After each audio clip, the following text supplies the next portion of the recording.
সাথে রয়েছে দোলা রলরেস। মহান মুক্তিযুদ্ধের বীর শহীদদের প্রতি শ্রদ্ধা নিবেদন করেছেন রাষ্ট্রপতি মোহাম্মদ শাহাবুদ্দিন এবং প্রধান উপদেষ্টা ডক্টর মোহাম্মদ ইউনূস। ভোরের আলো ফোটার সঙ্গে সঙ্গে জাতীয় স্মৃতিসৌধে শ্রদ্ধা জানান তারা। শ্রদ্ধা জানিয়েছেন প্রধান বিচারপতি, উপদেষ্টা পরিষদের সদস্য সহ বিশিষ্টজনেরা। ৭১-এর স্বাধীনতাকে ২৪-এর গণঅভ্যুত্থান রক্ষা করেছে উল্লেখ করে সংস্কার ইস্যুতে রাজনৈতিক ঐক্যমত্য প্রয়োজন বলে মনে করেন উপদেষ্টা পরিষদের সদস্যরা।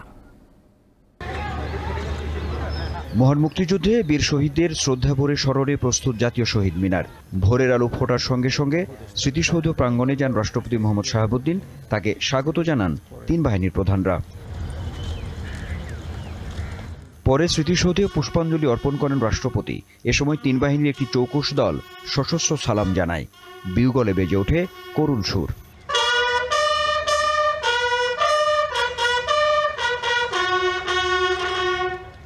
রাষ্ট্রপতির প্রায় ২০ মিনিট পর জাতীয় স্মৃতিসৌধে পৌঁছান অন্তর্বর্তী সরকারের প্রধান উপদেষ্টা ডক্টর মোহাম্মদ ইউনূস।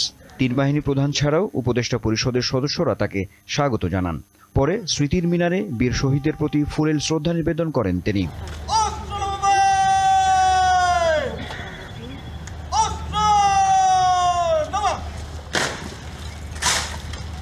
শ্রদ্ধা নিবেদন শেষে স্মৃতিসৌধে উপস্থিত অতিথি ও ঢাকায় নিযুক্ত বিভিন্ন দূতাবাসের কূটনীতিকদের সঙ্গে কুশল বিনিময় করেন প্রধান উপদেষ্টা। এরপর প্রধান বিচারপতি, যোদ্ধাহত মুক্তিযোদ্ধা, উপদেষ্টা পরিষদের সদস্য, আমন্ত্রিত অতিথিরাও শ্রদ্ধা জানান শহীদদের প্রতি। এই দিবসে আমরা একটা আমাদের প্রতিটি ঘোষণা করি যে আমরা বাংলাদেশকে, নতুন বাংলাদেশে আরো সুখী সমৃদ্ধশালী দেশ হিসেবে গড়ে তুলব। জনগণকে আস্থায় যদি আনতে হয় তাহলে যে সংস্কারগুলোর দাবি জনগণের থেকে উঠে সেগুলোর ক্ষেত্রে ঐক্যমতে না পৌঁছানোর কোনো সুযোগ নেই। ৭১ অর্জিত স্বাধীনতাকে আমরা রক্ষা করার যেই কঠিন লড়াই, সেই লড়াইয়ের একটা অন্যতম ধাপ হচ্ছে ২৪। আর কখনোই একটি স্বাধীন ভূখণ্ডে এদেশের মানুষ আর পরাধীন অনুভব করবে না। পরে সর্বসাধারণের জন্য উন্মুক্ত করে দেয়া হয় জাতীয় স্মৃতিসৌধ। আত্মোৎসর্গ করে যারা একটি দেশ দিয়েছেন, একটি পতাকা দিয়েছেন, একটি মানচিত্র দিয়েছেন, স্বাধীনতার ৫৫ বছরে এসে তাদের স্বপ্ন কি পূরণ হয়েছে? এটা একটা বড় প্রশ্ন। তাই তো স্বাধীনতা দিবসে আজকে সবাই মনে করছেন নতুন বাংলাদেশ গড়তে একদিকে যেমন ঐক্যমত্য খুব বেশি প্রয়োজন, অন্যদিকে আরও বেশি প্রয়োজন এক সাগর রক্তের বিনিময়ে পাওয়া স্বাধীনতার বোধ জাগ্রত হওয়া। আনোয়ার হোসেন, দীপ্ত সংবাদ, জাতীয় স্মৃতিসৌধ, সাভার। নানা আয়োজনের মধ্য দিয়ে সারা দেশে উদযাপিত হচ্ছে মহান স্বাধীনতা ও জাতীয় দিবস। সূর্যোদয়ের সাথে সাথে ৩১ বার তোপধ্বনির মধ্য দিয়ে শুরু হয় দিবসের আনুষ্ঠানিকতা। সূর্যোদয়ের সাথে সাথে চট্টগ্রাম নগরের উত্তর কাট্টলির মুক্তিযুদ্ধ স্মৃতিস্তম্ভ এলাকায় ৩১ বার তপধ্বনির মধ্য দিয়ে শুরু হয় মহান স্বাধীনতা দিবসের কর্মসূচি। অস্থায়ী স্মৃতিসৌধে পুষ্পস্তবক অর্পণ করেন বিভিন্ন শ্রেণী পেশার মানুষ। বরিশালের তোপধ্বনির পর শহীদ মুক্তিযোদ্ধা স্মৃতিফলকে শ্রদ্ধাঞ্জলি নিবেদন করা হয়। নগরের বেলস পার্কে অনুষ্ঠিত হয় প্যারেড ও কুচকাওয়াজ। ময়মনসিংহে সূর্যোদয়ের সাথে সাথে পাটগুদাম মুক্তিযুদ্ধ স্মৃতিসৌধে ৩১ বার তোপধ্বনির পর মুক্তিযুদ্ধের বীর শহীদদের প্রতি শ্রদ্ধা জানানো হয়। রাজশাহীতে মুক্তিযুদ্ধ স্মৃতি স্টেডিয়ামে কুচকাওয়াজ অনুষ্ঠিত হয়। রাজশাহী জেলা প্রশাসন এই কুচকাওয়াজের আয়োজন করে।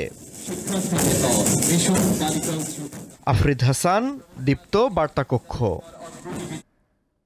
স্বাধীনতা দিবস উপলক্ষে বাংলাদেশের জনগণকে শুভেচ্ছা জানিয়েছে যুক্তরাষ্ট্র। এক বিবৃতিতে যুক্তরাষ্ট্রের পররাষ্ট্রমন্ত্রী মার্কো রুবিও জানিয়েছেন, বাংলাদেশের ইতিহাসে এক গুরুত্বপূর্ণ সন্ধিক্ষণে এবারের স্বাধীনতা দিবস উদযাপন হচ্ছে, যখন অন্তর্বর্তীকালীন সরকার নির্বাচন আয়োজনের প্রস্তুতি নিচ্ছে। এ সময় বাংলাদেশের গণতান্ত্রিক ভবিষ্যতের যাত্রায় যুক্তরাষ্ট্র পাশে থাকবে উল্লেখ করেন মার্কো রুবিও। বিবৃতিতে তিনি বলেন, ইন্দো প্যাসিফিক অঞ্চলে অর্থনৈতিক উন্নয়ন ও আঞ্চলিক নিরাপত্তা জোরদারে যুক্তরাষ্ট্র বাংলাদেশের সঙ্গে তাদের অংশীদারত্ব অব্যাহত রাখতে আগ্রহী। উভয় দেশের নিরাপত্তা, সমৃদ্ধি ও উন্নয়নে একসঙ্গে কাজ করার প্রত্যয় ব্যক্ত করেন মার্কো রুবিও।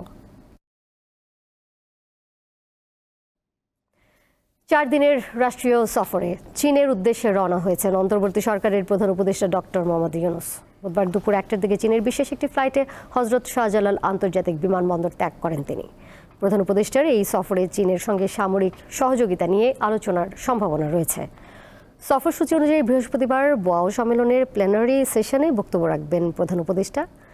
একই দিন তার সঙ্গে চীনের স্টেট কাউন্সিলের এক্সিকিউটিভ ভাইস প্রিমিয়ার দিং ঝুজিয়াংয়ের বৈঠক হতে পারে। শুক্রবার বেইজিংয়ের গ্রেট হল অফ দ্য পিপলে চীনের প্রেসিডেন্ট শি জিনপিংয়ের সঙ্গে বৈঠকে বসবেন ডক্টর ইউনূস। সেখানে দুই দেশের দ্বিপক্ষীয় নানা ইস্যু এবং সহযোগিতার বিষয়ে আলোচনা হবে। পরের প্রসঙ্গে, সিরাজগঞ্জের যমুনা সেতু পশ্চিম সংযোগ মহাসড়কের 4 লেনের কাজ প্রায় শেষ হয়। এবার ঈদযাত্রায় স্বস্তির আশা করা হচ্ছে, তবে চালকদের মধ্যে রয়েছে ডাকাত আতঙ্ক। পুলিশ বলছে জনগণের জানমালের নিরাপত্তা নিশ্চিতে নানা পদক্ষেপ নেওয়া হয়েছে। উত্তরবঙ্গের প্রবেশদ্বার সিরাজগঞ্জের যমুনা সেতুর পশ্চিম মহাসড়ক দিয়ে ঢাকার সঙ্গে উত্তর ও দক্ষিণবঙ্গের 22 জেলার সংযোগ স্থাপিত হয়েছে। ঈদযাত্রায় এই মহাসড়কে প্রতিদিন হাজার হাজার যানবাহন চলাচল করে। যমুনা সেতুর পশ্চিম পাড় থেকে চান্দাইকোনা পর্যন্ত 37 কিলোমিটার মহাসড়ক 4 লেনে উন্নীতকরণের কাজ চলছে। এরই মধ্যে শতকরা প্রায় 80% কাজ শেষ হয়েছে। খুলে দেওয়া হয়েছে মহাসড়কের বেশিরভাগ আন্ডারপাস, ওভারপাস ও উড়াল সেতু। ফলে এবার স্বস্তির ঈদযাত্রা প্রত্যাশা করছেন যাত্রী ও চালকরা।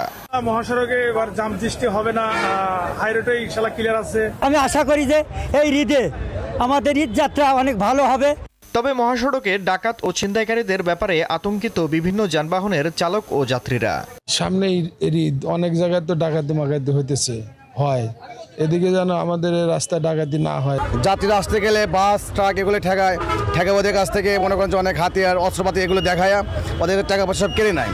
তবে আইন শৃঙ্খলা রক্ষাকারী বাহিনীর সদস্যরা সতর্ক অবস্থায় রয়েছে বলে জানায় পুলিশ। যেসব জায়গায় দুর্ঘটনাপ্রবণ এলাকা এবং যানজট হতে পারে এগুলো জায়গা আমরা আগেই চিহ্নিত করে রেখেছি। হাইওয়ে পুলিশের সঙ্গে দফা দফা আমাদের মিটিং হয়েছে।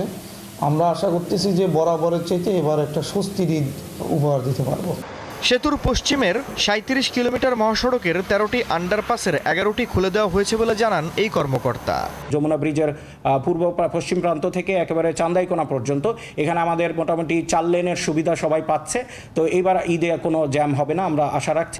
উত্তরবঙ্গের এই প্রবেশদ্বারের কয়েকটি ওভারপাস, উড়াল সেতু ও নকলা সেতু আগে থেকেই খুলে দেওয়া হয়েছে। দীপ্ত বার্তা কক্ষ। এবার কেওয়াই স্টিল চট্টগ্রাম সংবাদ।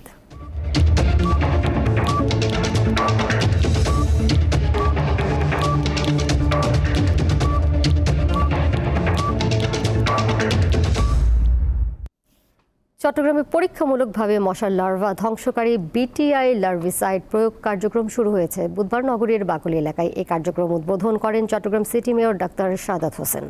চট্টগ্রাম নগরীতে মশার উপদ্রব বেড়ে যাওয়ায় ডেঙ্গু প্রতিরোধে সিটি কর্পোরেশন প্রথমবারের মতো এই উদ্যোগ নিয়েছে বলে জানান সিটি মেয়র। তিনি বলেন, জৈব কীটনাশকটি মশার লার্ভা মারতে ব্যবহৃত হয়। এই লার্ভিসাইড জৈব কীটনাশক হিসেবে ব্যবহার হয় বিভিন্ন দেশে।